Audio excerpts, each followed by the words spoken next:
Welcome back to Cocktails with Kurt. This is episode 8, and we're sorry about the delay between episodes 7 and 8, but I'm delighted to report that during that time, our bartender has shaved and is now recognizable.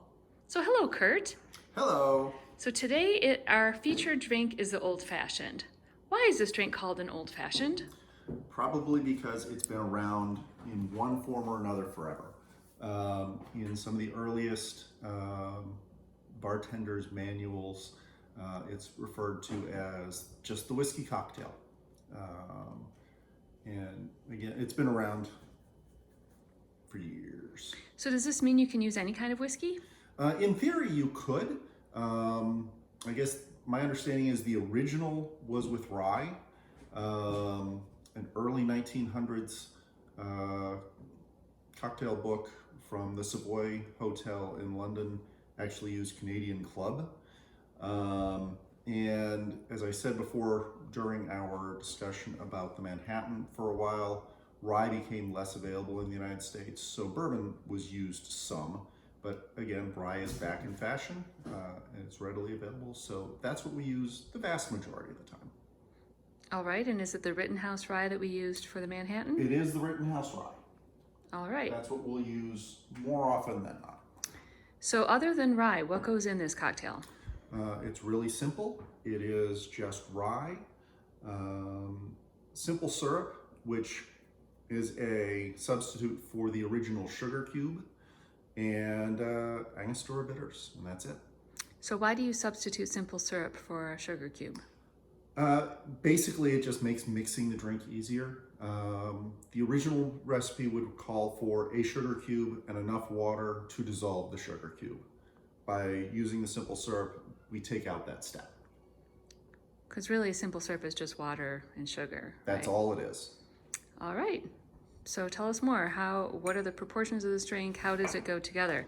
Sounds pretty simple. Just whiskey, simple syrup, and bitters. Is that all there is to it? I see you're grabbing an orange. Pretty much, but we do also add some orange peel, both to muddle at the start and as a garnish. There are so many different recipes on how to make the Old Fashioned. It really doesn't have any full agreement, and I'm not even certain where the recipe that I use came from. Wouldn't be surprised if it is a combination of 2 or 3 different recipes. So each one gets a little bit of orange peel, 1/4 ounce of simple syrup, which is the best I could figure out the equivalent of 1 sugar cube, and then 3 dashes of bitters. Now, is it unusual to put bitters in kind of toward the front end of making a cocktail? I don't think so. They usually all go in as the main, as a main component to get mixed in. So I guess I was just thinking about the pisco sour that we made the other day where it was put on top. But I guess that's more the exception then. I think the pisco sour is more the exception than the rule. All right, so tell us what you're doing there. What is that baseball bat thing? So this is the Muddle. It basically is designed to mash the components and get the components of, in this case, the orange peel mixed in with the rest of the ingredients. Splash myself with bitters. Okay, so in those mixing glasses you have the orange, the simple syrup, and the bitters, and that's what you've muddled together. That's what I've muddled together. With an implement called the Muddle. It's called a muddle. All right. Mine, as you pointed out, looks a little bit like a baseball bat. So at this point, I'm going to add a couple of pieces of ice.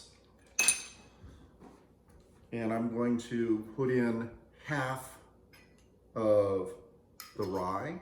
I'm going to use 1.5 ounces, or 3 ounces total. So 1.5 ounces first.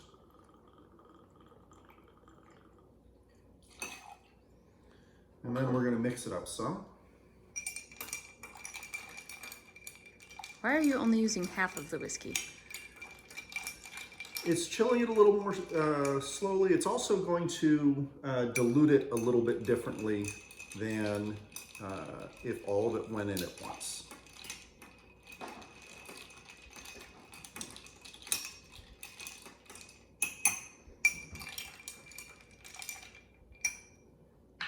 And then we're going to put in just a little more ice.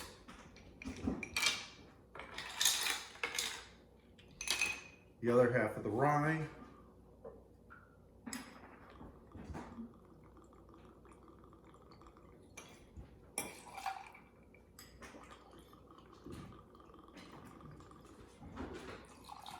I should perhaps note for our viewers that the thumping that you can hear in the background is our kittens playing with their toy mice.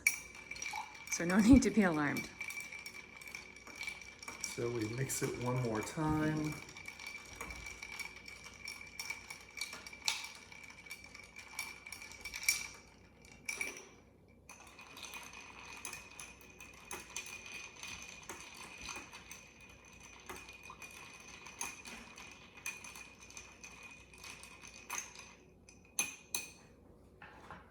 And then goes in the glass. Now, is that an old-fashioned glass? This is an old-fashioned glass, also called a rocks glass. In this case, it's a double old-fashioned, which means it's a little bit bigger and really works well with ice cubes. Ooh. Or in this case, the larger ice balls. Ice spheres, although that one kind of has a flat top Yeah, there. that one's got kind of a flat top. I guess I didn't use enough water in that one. Okay. And now I'm going to strain everything out. So the old bit of orange peel does not go in.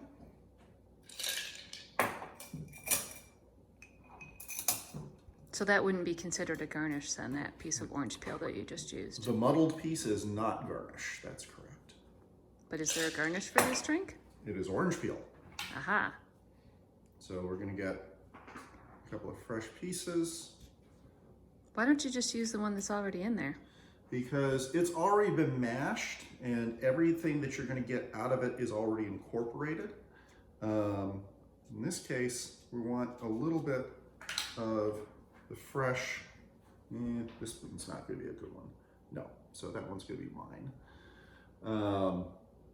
You want to get a little bit of the oils from the orange peel, and add that. It adds aroma and it adds a little bit of extra flavor.